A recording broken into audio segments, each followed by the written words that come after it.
La parole est à Monsieur Antoine Savigna.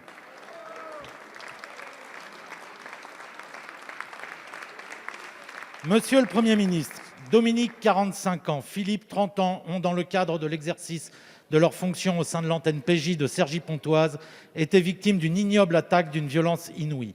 En cet instant, nous devons avoir une pensée pour eux, dont l'un lutte encore pour la vie et dont le second a vu la sienne bouleversée à jamais, mais aussi à leurs collègues de Champigny-sur-Marne, attaqués ce week-end de manière intolérable et particulièrement violente, ainsi qu'à toutes celles et ceux exposés quotidiennement dans l'exercice de leurs fonctions.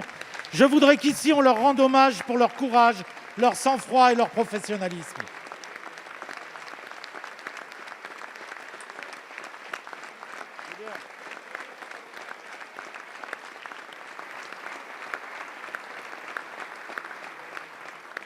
Jusqu'à quand allons-nous rester impuissants devant ces attaques ignobles? Nous ne pouvons plus nous contenter de déclarations d'hommage, de soutien et d'autres formes de compassion. Nous nous devons collectivement d'apporter des réponses à ces situations intolérables et de plus en plus fréquentes. Monsieur le Premier ministre, vous êtes en fonction depuis 100 jours et en matière de sécurité, on attend toujours des actes forts. Vous ne pouvez plus seulement commenter cette escalade de la violence, mais pointer le problème et proposer des solutions. S'il s'agit d'un problème de moyens, pourquoi ne pas utiliser une partie de l'argent de la relance pour augmenter davantage les effectifs de police et leur protection? S'il s'agit d'un problème de cadre légal et de riposte policière, pourquoi ne pas envisager d'autoriser les forces de l'ordre à répliquer dans un cadre moins anxiogène pour eux? S'il s'agit d'un problème de réponse pénale, pourquoi refusez-vous de faire preuve de fermeté en instaurant des peines minimales en cas d'atteinte aux policiers et en musclant ainsi l'arsenal pénal? S'il s'agit d'un problème socio-éducatif, pourquoi ne pas lancer un grand chantier pour inculquer aux jeunes générations le respect des forces de l'ordre? Mais de grâce, monsieur le Premier ministre, ne restons pas là à nous lamenter et à déplorer. Agissons de concert pour rétablir l'ordre républicain. Quand la République est attaquée, la République doit triompher. Alors, monsieur le Premier ministre, ma question est simple. Que comptez-vous faire? Merci, cher collègue. La parole est à Monsieur Gérald Darmanin, ministre de l'Intérieur.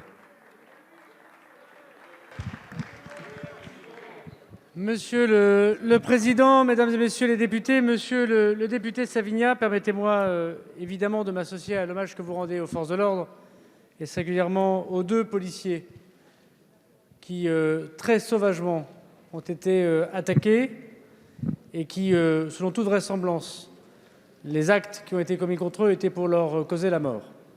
Je me suis rendu dans votre département. Vous avez eu la gentillesse d'ailleurs de me signaler effectivement la solidarité en tant que parlementaire du Val-d'Oise. C'est le cas bien sûr de tous les parlementaires du Val-d'Oise ici, je le sais. Et j'ai été saluer l'un des 2 policiers qui pouvait être visible dès l'hôpital et dit à l'ensemble du commissariat et à l'ensemble de la police judiciaire du Val-d'Oise à quel point en effet cet acte nous révulsait. L'enquête est en cours, monsieur le député, mais vous aurez constaté que, puisque la presse en a fait état, je l'ai dit devant le garde des Sceaux, que cette personne qui a été arrêtée et, après de longues heures en garde à vue, écrouée, présentée devant un magistrat instructeur. D'autres actes du travail sous l'autorité du procureur de la République sont en ce moment même, ou dans les heures qui viennent, en train d'être faits. Je ne me permettrai pas de commenter, mais évidemment, aucun acte restera impuni. Sur le fond de votre question, monsieur le député, faut-il des moyens? La réponse est oui. Votez le PLF présenté par Bruno Le Maire et Olivier Dussopt, 40% d'augmentation des crédits du ministère de l'Intérieur. Votez, monsieur le député, le projet de loi de finances. Pour la première fois en 3 ans, c'est bien cette majorité qui crée 10 000 postes de policiers et de gendarmes. Votez, monsieur le député, le plan de relance, puisqu'un quart des véhicules seront changés. Lorsqu'il y était encore quelques années, c'était un véhicule tous les 8 ans qui s'était changé. Votez, monsieur le député, les amendements au PLF que vous n'avez pas votés, qui permettent de faire plus de 3 000 opérations avant le 31 décembre dans les commissariats. En toute chose, évitons les polémiques et votons, monsieur le député. Merci, monsieur le ministre.